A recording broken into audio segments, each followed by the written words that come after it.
Hey, everybody. Welcome to another edition of the Shea Anything podcast. It's Doug Williams and Andy Martino with you on this Monday. Mets are 2-2 since we last spoke. Won a series and lost a series. And I think, 2-2 is not a bad record in any other scenario, in any other season, really. Obviously, month of September is always crunch time. But this year, the Mets have really been relying on going on some sort of run in this month. And it just hasn't happened yet. It's not like they're playing altogether bad baseball.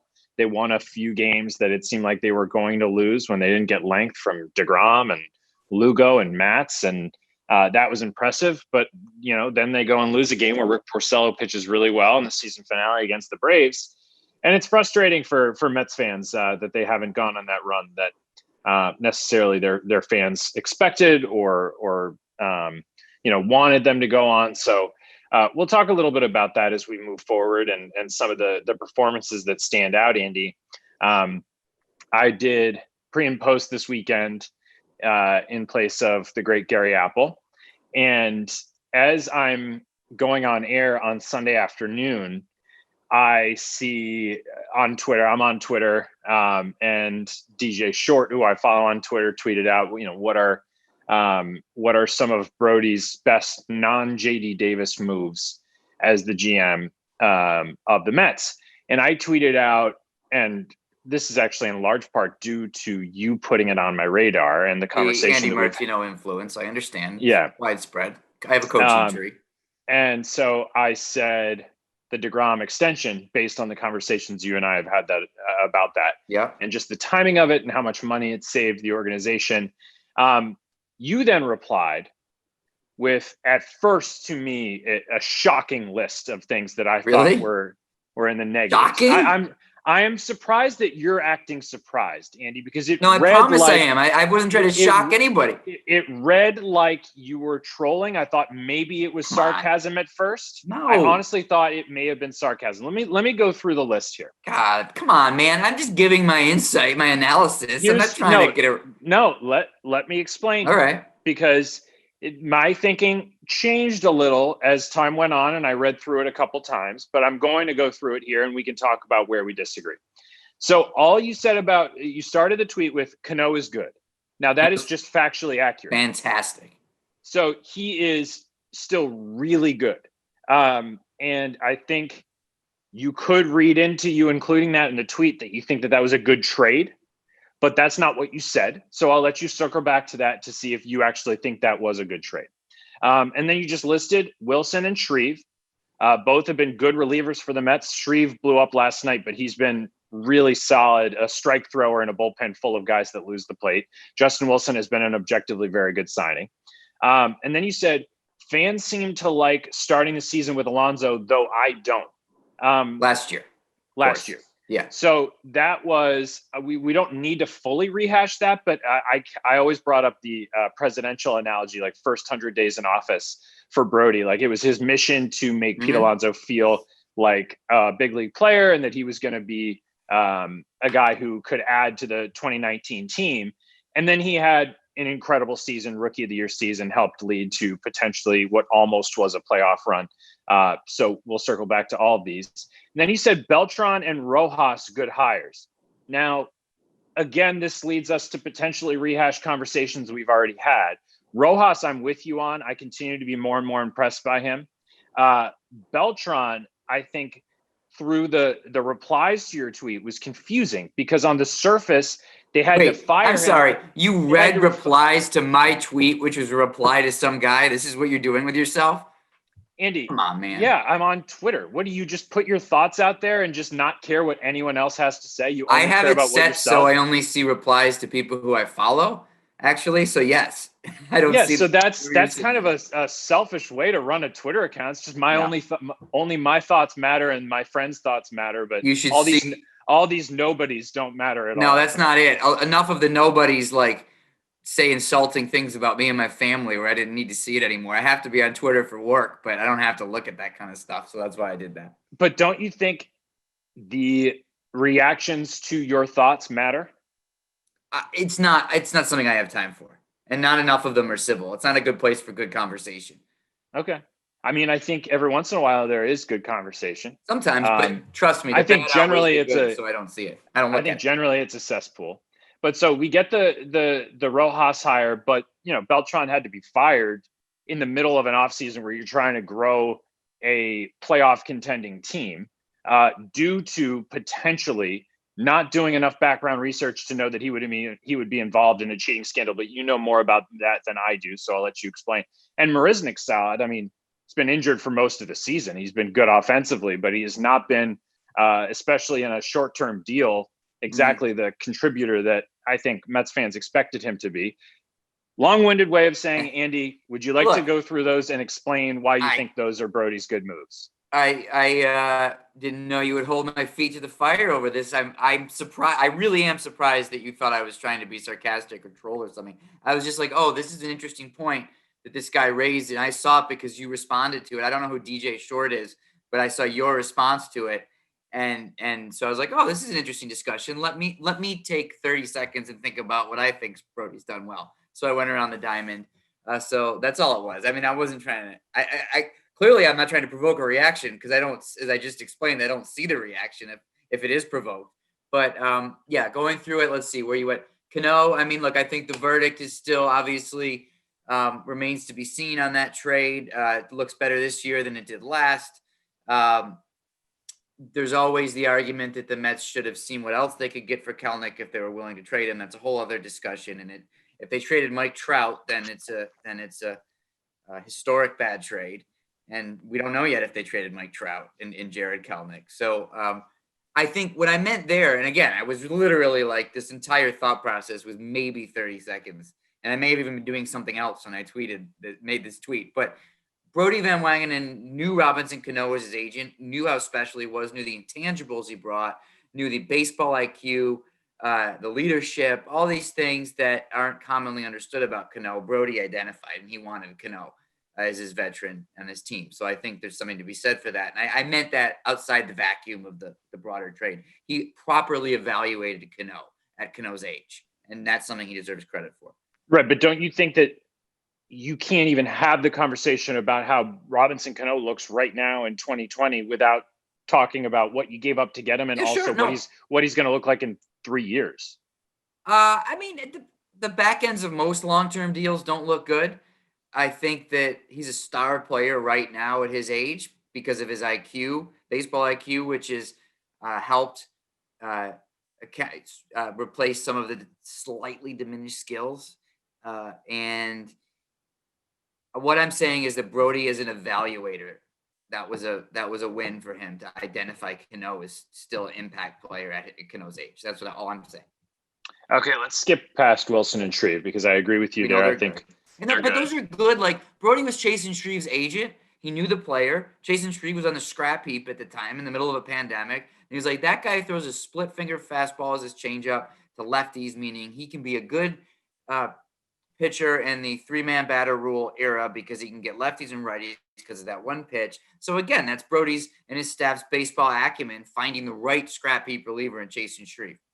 Yeah, that's a good point. And by the way, we on pregame yesterday talked about Erasmo Ramirez. Yeah. I mean, if the Mets end up making the playoffs, he's given them 10 plus like really good innings and not just like one at a time.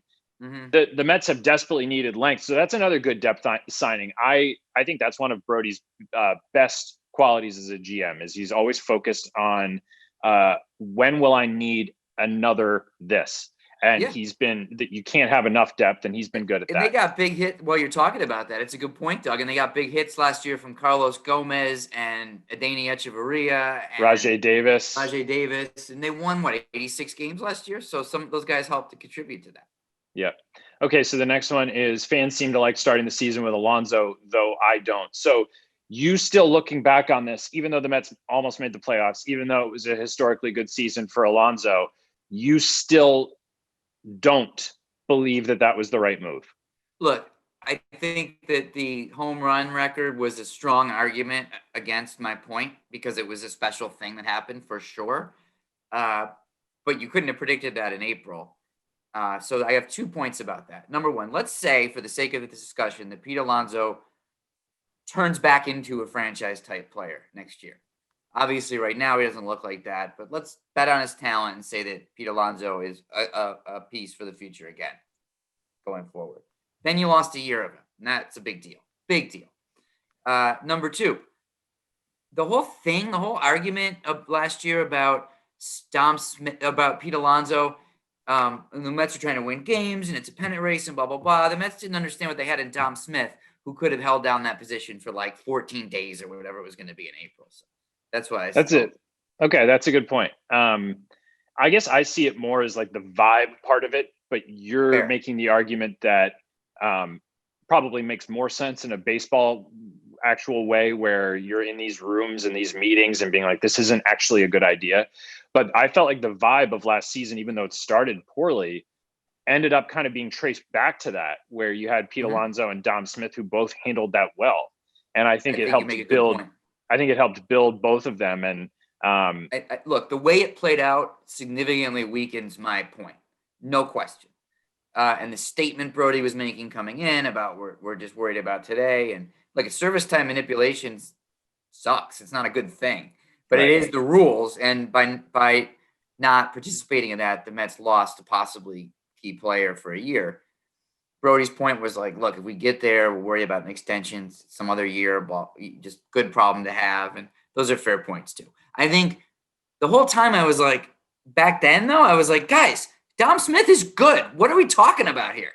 And that's a key point to this, I think. Yeah, it's a good point. And he could have easily held down the fort for a couple of weeks.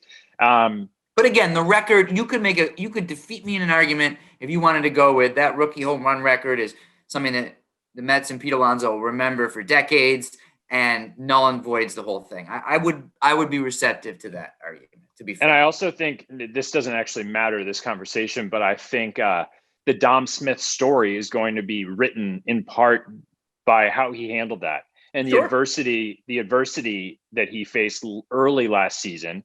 The Marisnick solid one. I agree. I mean, he's a solid player and it was a solid signing. It just, it hasn't 1 year. First of all, trade. Yes. Yeah. These kind of 1 year in 2020 looks at these guys like Marisnick. We've gotten Michael Wacha, Rick Porcello, all the guys that we've only had a short period of time to kind of analyze as Mets.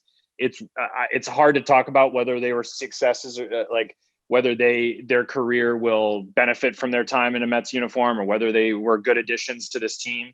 But yeah, I agree. I think the Marisnick trade was smart. And all I was trying to do there was I was literally going around the diamond in my mind for 30 seconds thinking about players that Van Wagenen has acquired that he did not inherit from Alderson. Right. And I'm like, he did a good job there. Now, I will say, because I don't want this to just become praise Brodie Day, there's a lot wrong with how he's handled center field. There's been a lot of DFAs, a lot of players lost to fill that defensive backup in center field thing with like almost odd amount of focus on that position, cycling Billy Hamilton in and out, for example. I mean, they don't have obviously in Brandon Nimmo a defensive center fielder, so you need one, but there's been a lot of roster churn to address that, which has been drawn some criticism. But that's the other side of, I guess, a Marisnick point. And I want to say too, that the way they've handled their internal catching was really bad.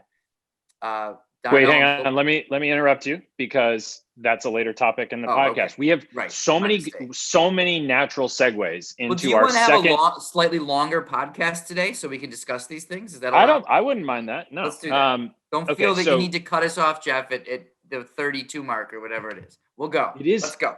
It's odd how perfectly timed this podcast ends up being. I know it's Jeff's producing where he tells me to wrap around the same time, but I in my head think I just have a natural clock that somehow give us a few extra minutes today, would you? Okay, so we have so many like easy segues into either the Sandy conversation or the 3-batter rule, because I'll tease these in advance. Right now in the 3-batter rule, I have Jed Lowry, Travis d'Arnaud, and Steven Matz. That's different.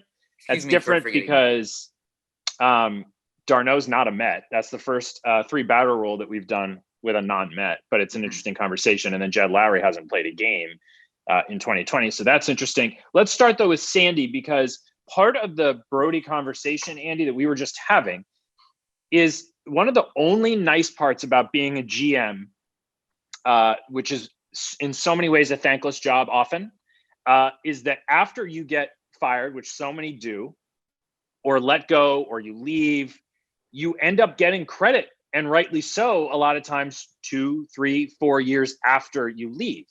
And in Sandy's case, 2020 has been a year where you look around at all of these performances and you realize that these were guys that he and his team scouted, that, Dom Smith and Brandon Nimmo and what they're doing at the plate, and all of these things are in large part Sandy's doing.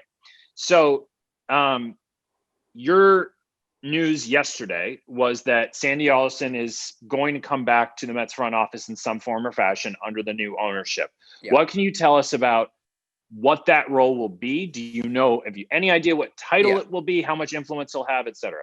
Well, I can tell you it won't be GM or head of baseball ops. He's not returning to the job that he had, most likely. I want to emphasize that none of this is final. It's contingent on the approval of Cohen and all of those kinds of things. And details, I'm sure, still being worked out. But the focus on the title is less important than acknowledging the fact that whatever role he comes back in, whether he's in the office, whether he's mostly remote like he is with Oakland, he's coming back to have Steve Cohen's ear and to be a trusted guy who knows the organization, knows the industry, can advise Cohen, on the transition. So I could see a range of titles being worked out, but I think the important thing to remember is just the fact that 72-year-old Sandy Alderson with a good kind of gig in Oakland where he doesn't have to do too much probably doesn't come back unless he's going to be, part of things in a meaningful way. Whatever the title ends up being is less important than that. Do you know if he has a relationship with Cohen, like when Cohen would come to games or anything like that, and he had influence as a minority owner? Do you know if they developed a relationship? Not a lot of relationship there, but when Alderson was GM, Cohen and people in his group were attending limited partner meetings or shareholder meetings or whatever you'd call them. Cohen owned 8% of the team the entire time that Alderson was GM, of course. They weren't in contact with each other frequently, if at all, but there are people in Cohen's group who know Sandy enough in passing, at least, and through some of those meetings, I'm sure. And we're able to, because they had an ownership stake in the team, we're also just able to see how ably and capably he managed the organization for all those years. I keep wondering if by any chance Steve Cohen is just going to Jerry Jones this. And when I saw the news, and meaning he's the owner and the GM and just kind of has final say in every aspect of the organization. Hey, that's what I would do if I had $14 billion. That's exactly what I keep thinking. If I was just that rich and I finally bought the toy that I've wanted for my whole life, I'm not sure I'd be anxious to run it well and give it to other smart people. I would think when he was trying to buy the Dodgers, he was going to, what I read was that he was going to move a lot of his operations of his hedge fund to LA, have a less time spent in finance, more time spent in baseball, but still split it a bit. Okay. That was what he wants to keep doing the Bobby Axelrod part of his job, but he also at least at that time when he was a strong finalist by the Dodgers before the Guggenheim Group got it, and that was his plan. And he was going to make Arn Tellem, who at that time was a top agent, who's now vice chairman of the Detroit Pistons, was going to be the Dodgers team president, and Tony La Russa was going to be the GM. That was the kind of structure that Cohen had in mind at that time.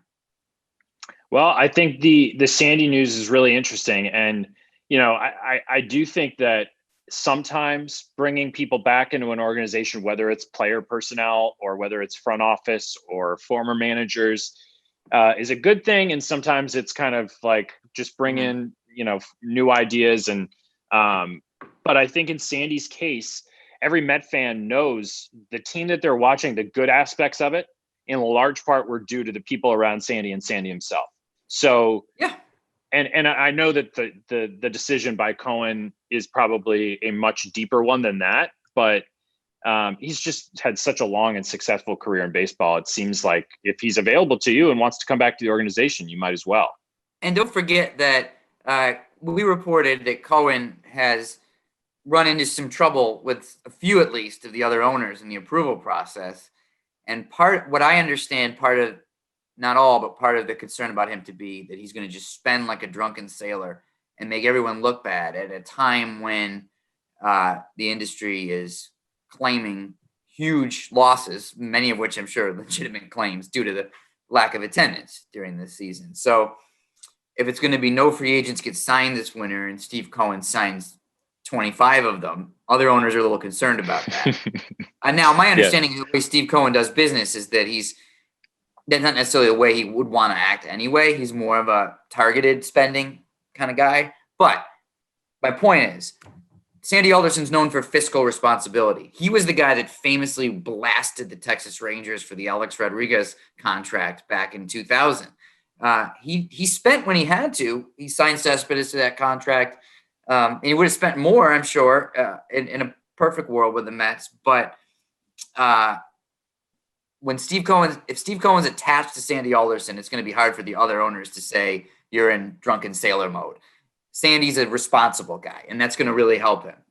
I will say also, sometimes we forget how these, businessmen become owners, and it's by being good, successful businessmen. Right. So it's Steve Cohen's not going to sign these guys to ridiculous contracts because he knows it's not good business. Right. That's the Artie Moreno model in Anaheim, and you end up with Albert Pujols and this kind of Mike Trout is the best player in baseball on losing teams, and that guy's spending to his heart's content, but it's just not working. And I think my understanding of Cohen is that he gets that. By the way, total side note, but I think it's an interesting baseball conversation. Last week on Baseball Night in New York, we were talking about the Pujols home run records that he's starting to set, and how that bad contract in terms of public perception has almost made his career underrated, because we're just watching this old hobbled guy hit the occasional home run and some gaudy number of home runs. And it just goes to show you that contracts really do change the perception of players, especially late in their career. Miguel Cabrera is the same way. Yeah, it's true. Okay. So let's move to the 3-batter rule. This is kind of going back to the Brodie part. So what you responded to on Twitter and what I responded to on Twitter was only the good. So there's a lot right now that's relevant in terms of the bad with Brodie. And so let's start with Jed Lowrie. We haven't spoken about him on the podcast because he hasn't been relevant really since he signed that contract. Mm-hmm. He will finish his 2-year Mets career and 2-year contract without a hit. What do you think, Andy? What was the story there? Do you have any details that the average Met fan listener listening right now just wants to know the mystery of this? He was wearing the bionic leg, and there's just so much mystery around what exactly happened here. Yeah, I had a little bit of details on the Cespedes thing, but I don't have Lowrie yet. What can I tell you? It's not a couple things about Lowrie. I think that similar to the way Oliver Perez did at the end of the Omar regime, it became way more of a storyline than it merited for one bad decision. Lowrie was $20 million.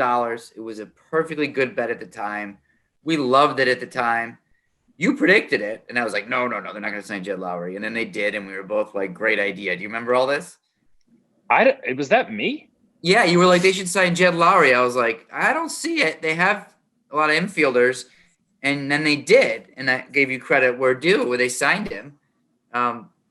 I have no recollection of that, but I still remember getting a tip they were signing Lowrie, and when we were together in the newsroom, and calling someone to confirm it. And during the call, Jeff Passan tweeted it, and that's the damn thing about this job, is that you only remember the losses. I'm still chapped about that, being on the phone instead of tweeting and not breaking the story. Anyway, we thought it was a good deal at the time. Still think it was a reasonable deal. It didn't work out. It does not deserve all the snark that it's gotten. It was a good gamble to make, and a guy got hurt. But come on, it's just one of those things that happens. Good signing, Jed Lowrie. I mean it. I'm not trolling. And then a guy got hurt. The second point of your question, No, I have no idea what's going on with his knee or his leg or what, or if those things still exist or what. But and part of the reason this has become such a bad story for the Mets is because of the lack of transparency on the part of the organization and the player.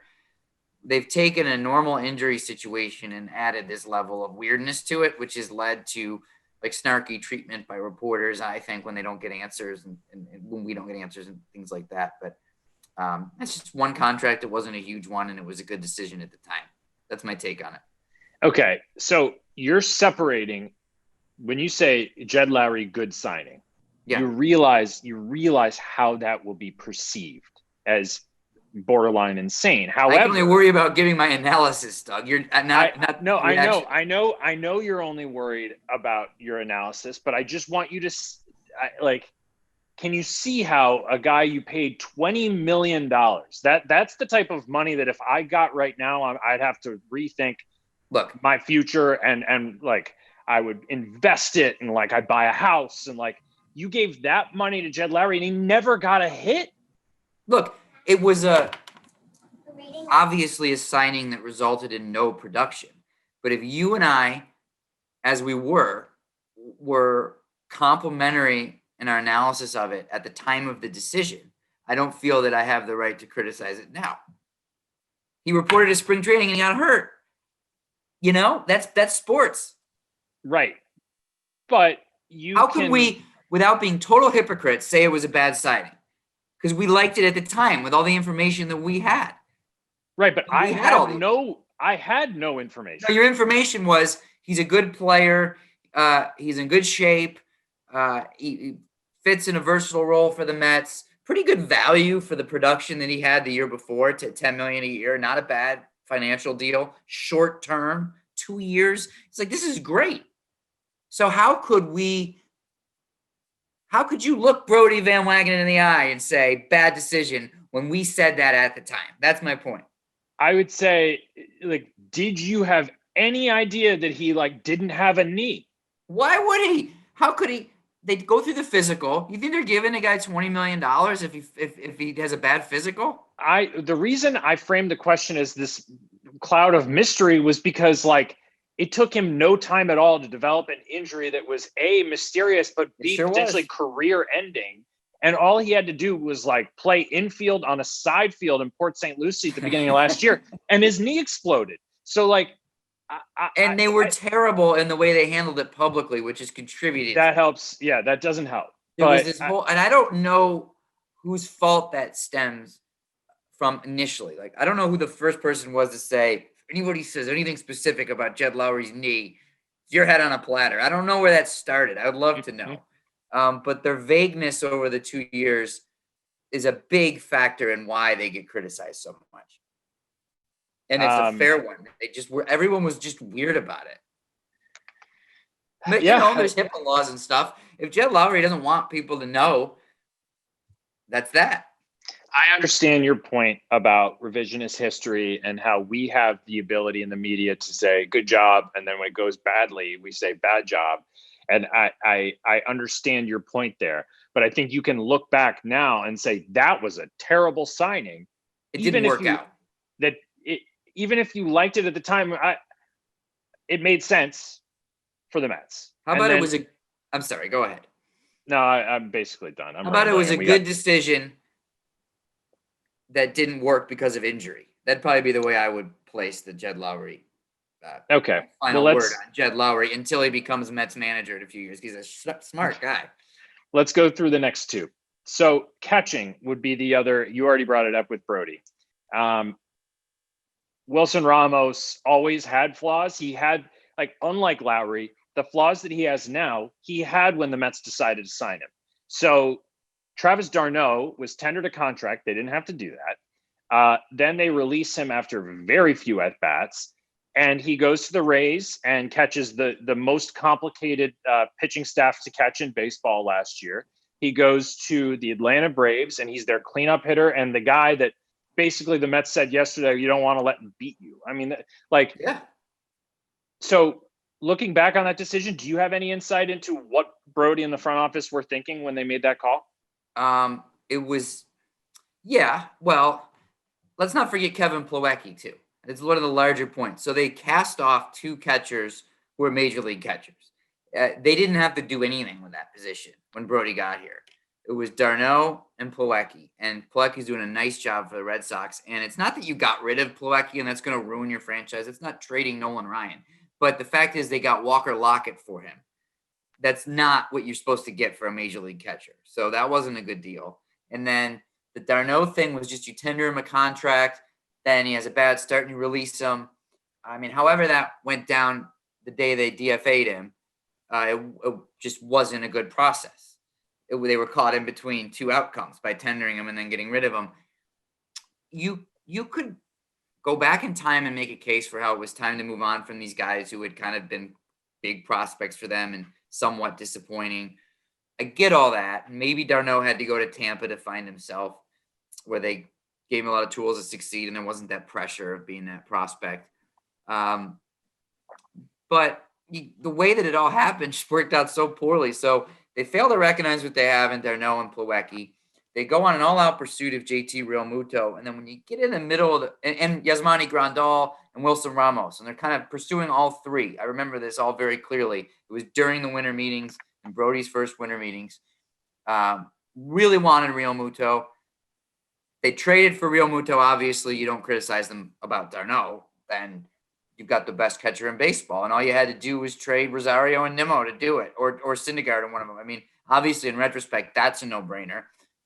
At the time, looked a little different. Rosario and Syndergaard looked like they were headed to better careers than it looks like now. So then we get to, that's all in the air. Like Brodie and his staff are like, God, good players to get Realmuto. What do we do? And then you get to, well, we could just pay Wilson Ramos and not trade anybody.